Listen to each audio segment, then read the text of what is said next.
Our headlines today. Planned strikes by tens of thousands of ambulance workers in England and Wales are called off so unions can have fresh talks with the government.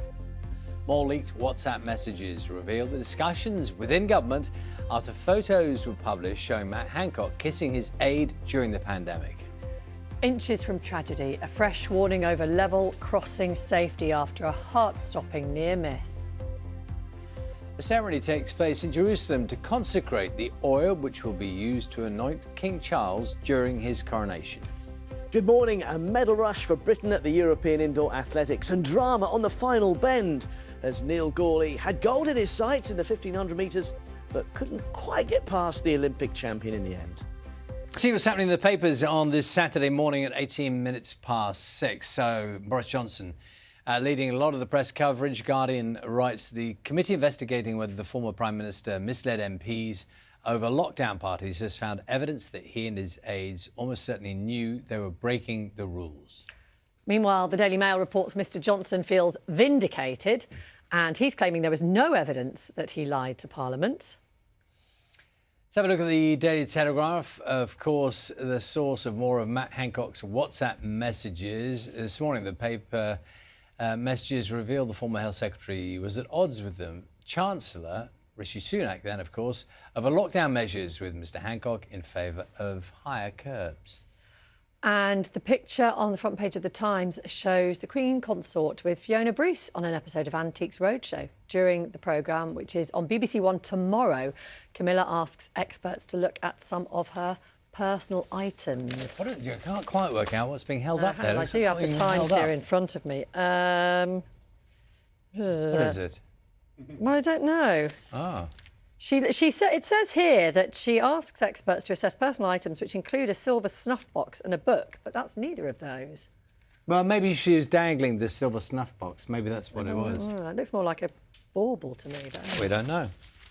I want to just point out something else that's in the Times this morning, actually, because this will raise a few eyebrows if you're sending a letter or birthday card this weekend. The first-class stamp is to break the £1 barrier for the first time from next month.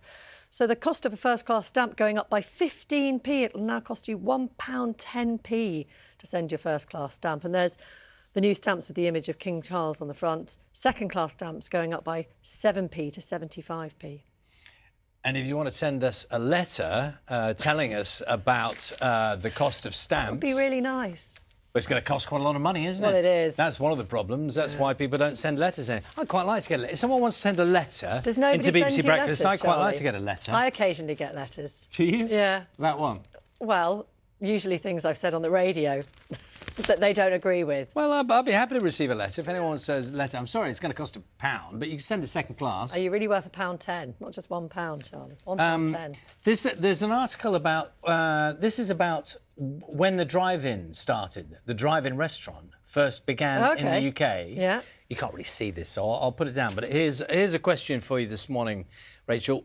When and where do you think the first drive-through was in the UK? I'm going to say 50s, 60s. I have no idea where. I'm just going to say Luton.